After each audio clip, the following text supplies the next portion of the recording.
Le soleil s'est couché ce matin et tous les drapeaux ont baissé les yeux.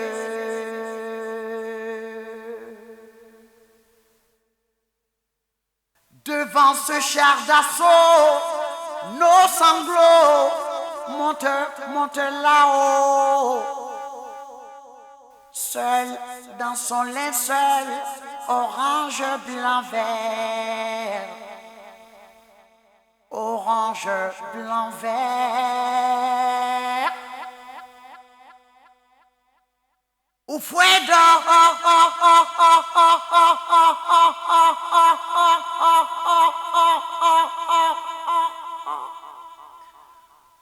où fouet boigny d'or,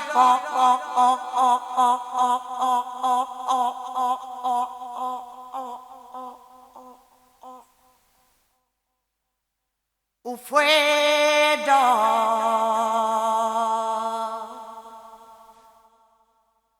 nana boigny d'or,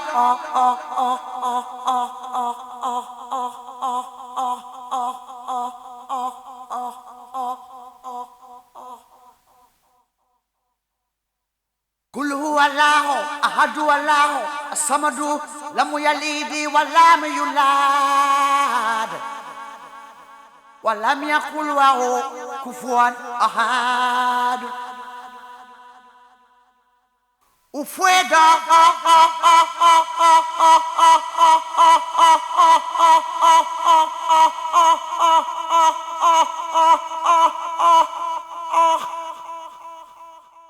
où fouet boigny d'or,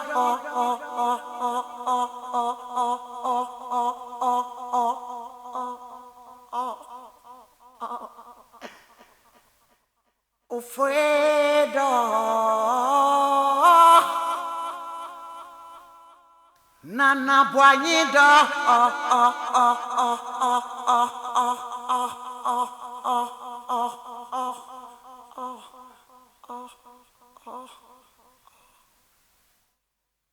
le soleil s'est couché ce matin. Il me restait moi seul. Saisissez ce point de notre histoire. C'est moi qui ai demandé à ce que nous nous inscrivions, nous nous associons aux trois formations politiques. Et j'étais seul. Que faire? Il n'y avait pas un seul inscrit au Parti communiste. Billy Dabo Sissoko, paix à son âme, m'a dit: nous sommes tous les deux représentants de la bourgeoisie africaine. On n'a pas recruté les émules compagnons de Lénine dans la famille des Césars. Il s'agit pour nous ici d'une alliance temporelle, non pas permanente. Pendant la dernière guerre, les Européens et les Américains libéraux se sont joints aux communistes russes pour combattre ensemble l'héritérisme. Après la guerre, se sont séparés. Les Russes ont conservé leur régime. Les Américains et les Européens les leurs. Nous allons contracter une alliance tactique. Nous ne serons pas membres du Parti communiste. J'ai des amis d'Astier, de la Vigérie, de Chambrun, Pierre Cotte, membre du MUR devenu aujourd'hui le Parti progressiste français, apparenté au groupe parlementaire communiste, au groupe parlementaire et non pas au Parti communiste. Je vais leur demander de nous accepter comme apparentés à leur groupe. Non, nous n'étions pas directement apparentés au groupe communiste, encore moins au Parti communiste, mais uniquement au Parti progressiste de Dastier de la Vigérie. C'est eux qui nous ont apporté à l'apparentement du groupe parlementaire communiste.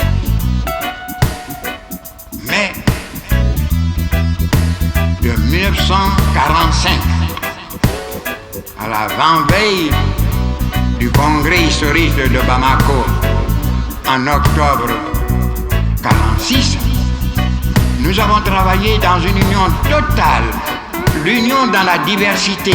Tous les élus, comme un seul homme, soutenaient les causes que les uns et les autres présentaient au nom de l'Afrique. C'est ainsi que quand j'ai présenté la loi abolissant le travail forcé et qu'on a voulu retarder ce vote en me proposant des décrets vite irrévocables, mes amis comme un seul homme m'ont soutenu dans mon entêtement de faire voter une loi et non pas un décret.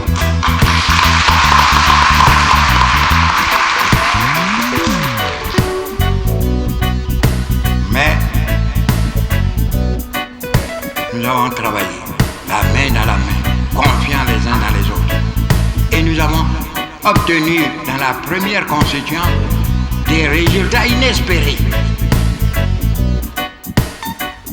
Le président Guy Mollet, il devrait m'appeler à son gouvernement en 1956, avait dit ceci: quand De Gaulle nous a demandé de laisser siéger avec nous des élus des territoires d'outre-mer, nous avons eu peur.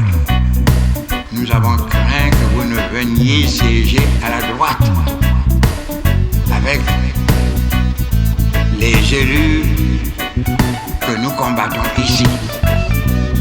Ah, si nous savions que vous alliez tous siéger à gauche, bien nous aurions accepté non pas une représentation symbolique, mais une représentation vraiment proportionnelle au chiffre de vos populations. Mais nous avons travaillé si bien qu'à la première constituante, au titre 8, nous avons obtenu l'augmentation de la représentation des territoires d'outre-mer. Malheureusement, cette constituante a été rejetée sur la demande du général de Gaulle, non pas contre nous, mais contre la partie concernant la République française. Les colons se sont ressaisis.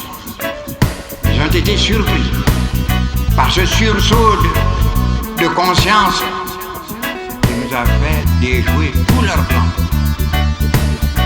Ils se sont réunis en états généraux de la colonisation à Douala, avec à leur tête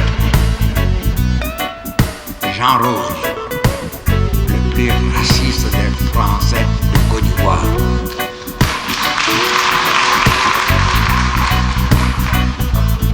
Et ils ont envoyé une délégation à la suite de leur délibération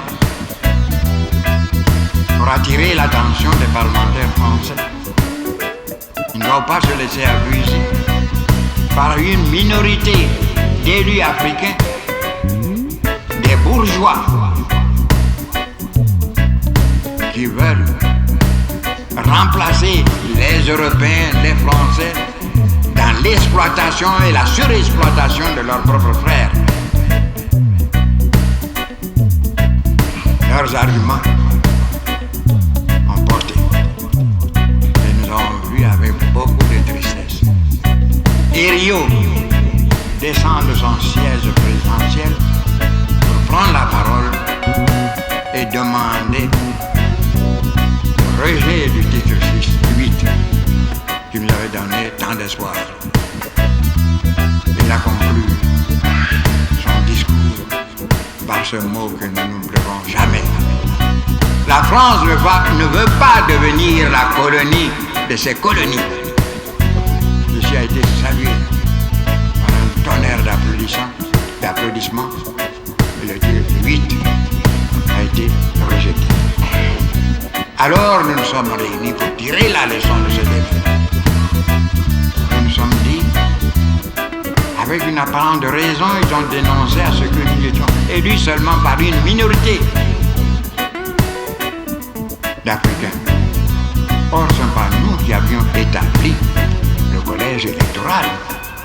Ce sont les colons qui, voulant avoir un nombre restreint, facile à influencer, ont publié sur le volet la liste des électeurs au niveau de nos territoires d'outre-mer.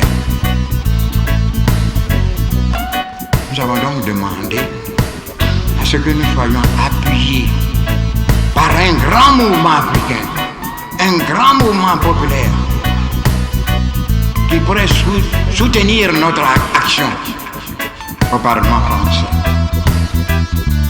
Prolonger l'action que nous-mêmes nous venons de mener dans la diversité. Et que aussi bien, nous étions les uns avec les communistes, l'idée Kosciusko et moi, les autres avec la SPIO, d'autres avec le MFP, d'autres avec le Parti radical socialiste. Donc nous aurons un mouvement populaire en Afrique, indépendant.